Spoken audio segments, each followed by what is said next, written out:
Kasvatuses ja hariduses on läbi aegade olnud küsimuseks 2 mõõdet. Need on mõlemad küsimused inimesest. Milline inimene on ja milline inimene peaks olema. Ja igal ajal on põhjust, ja eriti täna on põhjust ka vaadata, et mis on neist küsimustest järele jäänud või mis on neist tänaseks saanud.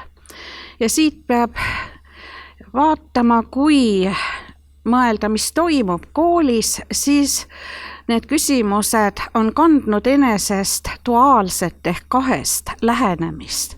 Üks on siis see, mis on akadeemiliste seinte vahel või muinas kaugematel aegadel kloostrite seinte vahel.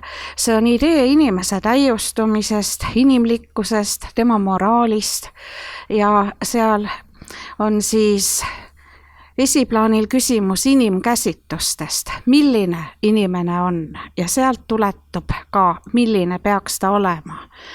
Teine plaan on ühiskonna ja hetkeelu vajadused, tänapäeval siis majanduse vajadused.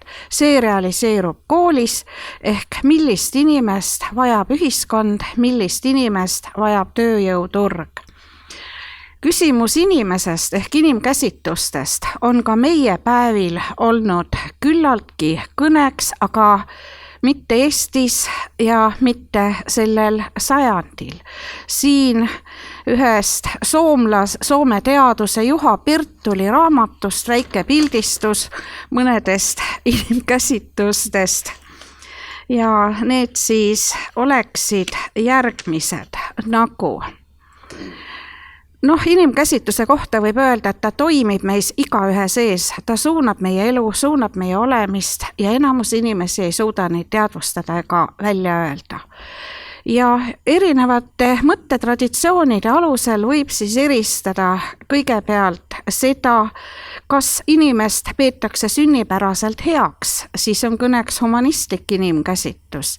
Kas inimene on ei hea ega halb, siis on kõneks naturalistlik inimkäsitlus, ehk inimene on puhas leht ja elu hakkab tema peale kirjutama.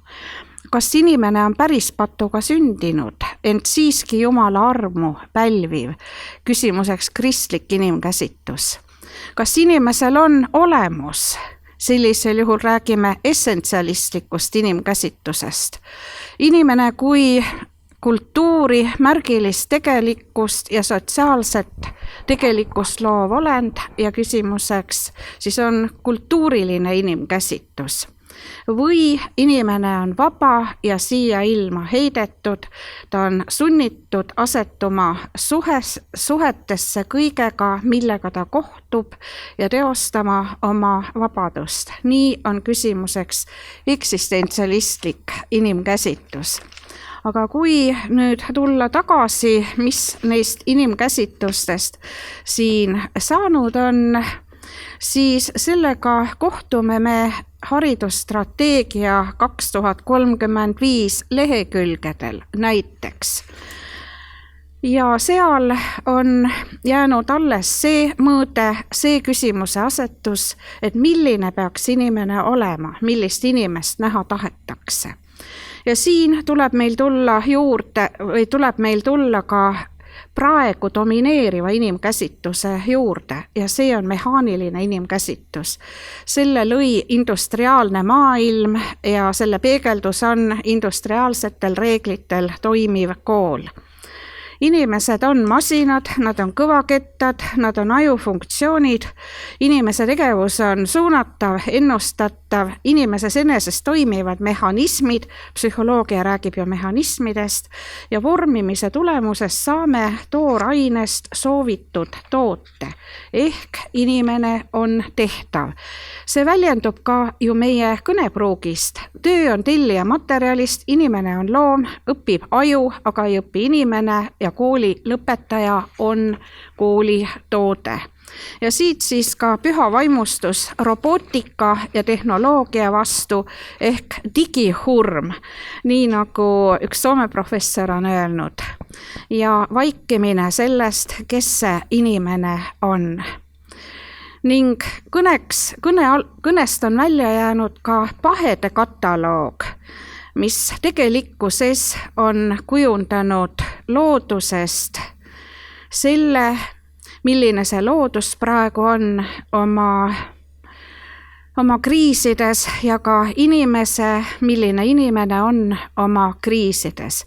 Ent meie haridusstrateegiast me leiame, kohane kiiresti muutuva maailmaga, ole paindlik, ole igal pool just selline, nagu keskkond käsib sul olla, see on imperatiiv ja agenda ja vaikitakse sellest, et see maailm, millega nüüd kästakse kohaneda, on samuti inimese tehtud. Selle ümber valitseb vaikus.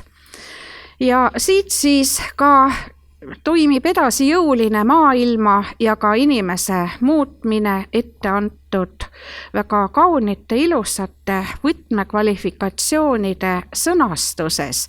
Aga kas neil on määratud täituda ja kas inimene säilitab oma vabaduse ja oma erilisuse, selle ümber on jälle vaikus. Nii et inimene ikkagi on tehtav. Ja kui see välja ei tule, mis temast teha tahetakse, siis jätame ta kõrvale ja teeme hoopis roboti.